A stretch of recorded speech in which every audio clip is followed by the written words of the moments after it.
Selamat pagi dan salam sejahtera. Saya Vinila Prasetyo akan menyampaikan materi dari Manajemen Operasi 2. Saya mahasiswi kelas F, jurusan Manajemen.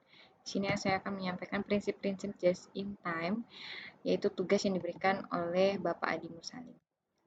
Langsung saja di sini, mengapa just in time? Istilah just in time dalam bidang manufaktur mengemuka sejak awal tahun 1970-an dan diperkenalkan sebagai filosofi baru oleh para pakar bisnis di bidang tersebut.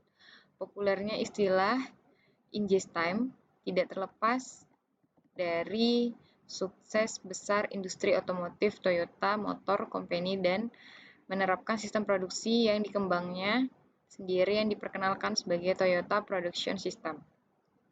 Just in time, menurut kamus American Production and Inventory System ialah sebuah filosofi manufacturing berdasarkan penghapusan setiap sumber pemborosan secara terencana dan peningkatan kualitas secara berkelanjutan. Pemborosan penggunaan sumber daya. Pemborosan penggunaan sumber daya akan selalu meningkatkan biaya produksi tanpa memberikan tambahan kualitas dan nilai, atau adds cost without adds quality and value.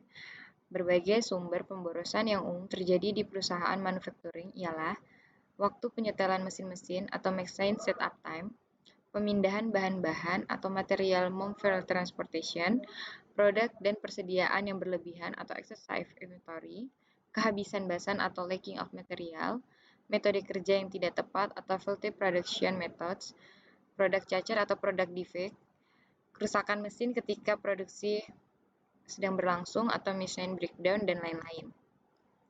Di sini saya juga akan menjelaskan sumber-sumber pemborosan. Yang pertama, upaya perbaikan produksi dapat dilakukan secara berkelanjutan apabila didukung oleh keinginan untuk menemukan dan mengenali pemborosan secara terus-menerus. Pada umumnya, pemborosan mudah dideteksi dari lingkungan sekitar kegiatan yang dilakukan. Apabila di lingkungan produksi memperlihatkan ketidakteraturan, maka pemborosan pasti sedang terjadi walaupun jenis pemborosan dan besarannya hanya dapat diketahui melalui pengukuran yang teliti. Selanjutnya, walaupun tidak identik, terlihat banyak kesamaan dalam sumber-sumber pemborosan yang dihadapi oleh suatu perusahaan. Sumber-sumber pemborosan pada perusahaan manufaktur pada umumnya ialah yang pertama, produk cacat. Produk cacat adalah sumber utama pemborosan. Tidak sedikit perusahaan menghadapi masalah serius karena produk cacat yang menimbulkan klaim dari pelanggan. Jika produk cacat lolos kepada pelanggan dan kemudian menimbulkan kerugian, maka perusahaan harus mengganti kerugian yang diderita oleh pelanggan tersebut. Salah satu dampak negatif yang serius akibat produk cacat lolos kepada pelanggan ialah runtuhnya reputasi perusahaan di mata pelanggan. Apabila situasi yang demikian tidak diatasi dengan segera, maka perusahaan akan kehilangan pelanggan potensialnya. Setiap produk cacat seharusnya diidentifikasi dan kemudian diseleksi atau diperbaiki sebelum pengiriman kepada pelanggan. Proses menemukan, mengenali, menyeleksi, dan memperbaiki produk cacat juga adalah kegiatan pemborosan karena menyita tambahan waktu, biaya, dan kemungkinan tambahan bahan untuk perbaikan atau pengerjaan ulang atau rework. Selanjutnya, transportasi dan material handling. Sebagian besar perusahaan membutuhkan transportasi orang, bahan, part, dan komponen, bahkan penolong dan lain-lain dari suatu lokasi ke lokasi manufacturing. Demikian juga dalam proses manufacturing diperlukan pemindahan bahan atau material handling, part dan komponen serta bahan pembantu dari satu departemen ke departemen lain atau dari satu stasiun kerja ke stasiun kerja berikutnya di lantai pabrik. Kegiatan transportasi mungkin tidak dapat dihilangkan tetapi dapat diminimalisasi melalui perencanaan lokasi dan tata letak fasilitas atau facility layout yang baik. Selanjutnya sumber pemborosan yaitu inventory. Inventory pada dasarnya ialah jumlah item seperti bahan baku, bahan penolong, parts, komponen, produk setengah jadi ataupun produk akhir dalam keadaan menunggu untuk diperlakukan atau dikenalkan sesuatu kegiatan berikutnya. Sama halnya dengan transportasi dan material handling, inventory juga memunculkan tambahan biaya seperti biaya penyimpanan, biaya idle capital, resiko kerusakan, dan kehilangan selama penyimpanan, dan lain-lain. Beberapa skenario yang dapat digunakan untuk menghilangkan atau paling tidak menekan inventory sampai batas minimum sehubungan dengan keempat keuntungan yang dikemukakan oleh manajer produksi tersebut ialah Yang pertama, meredam fluktuasi permintaan, interupsi pada proses produksi atau production process interruption, produk cacat atau defect produk, waktu setup atau setup time, jumlah output terlebih atau overproduction, waktu menunggu atau waiting time, tahapan pemrosesan atau processing stage, gerakan yang tak perlu atau unnecessary motion. Selanjutnya adalah filosofi just in time, menegaskan bahwa pengeliminasian setiap pemborosan atau waste elimination dan penciptaan dan peningkatan nilai tambah atau value add adalah fokus dari GIT. Bertolak dari fokus di atas, prinsip GIT dapat dijelaskan sebagai berikut. Penyederhanaan atau simplification, kerapian dan keteraturan atau clean lines and order lines, kejelasan atau visibility, waktu siklus atau cycle time, kecerdasan agility, pengurangan variasi atau variation reduction, pengukuran atau measurement.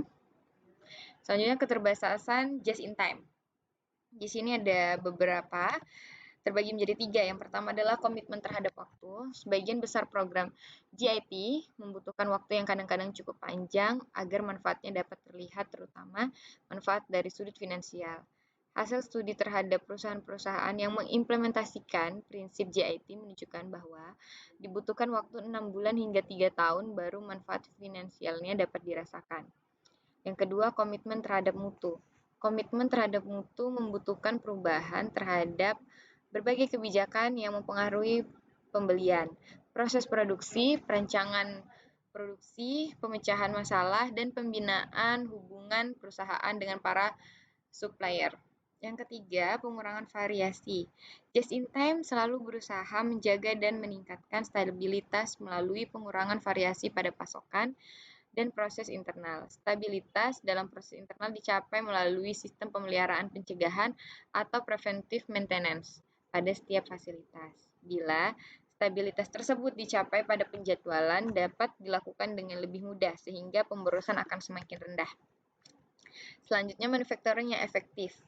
Di sini lumayan banyak. Manufacturing yang efektif terdiri dari 13. Di sini saya akan menjelaskannya secara singkat. Berdasarkan ragam permasalahan yang dihadapi dan faktor penyebab munculnya masalah, serta pemahaman terhadap karakteristik masing-masing masalah, maka prinsip di bawah ini dapat dijadikan pedoman untuk meminimumkan masalah dan dampaknya terhadap pencapaian tujuan produksi. Langsung saja, di sini saya sebutkan yang pertama adalah masalah produksi harus dan dapat dieliminasi atau dikurangi, mengurangi dampak negatif masalah dengan cara pengadaan, persediaan tidak akan pernah berhasil dengan baik.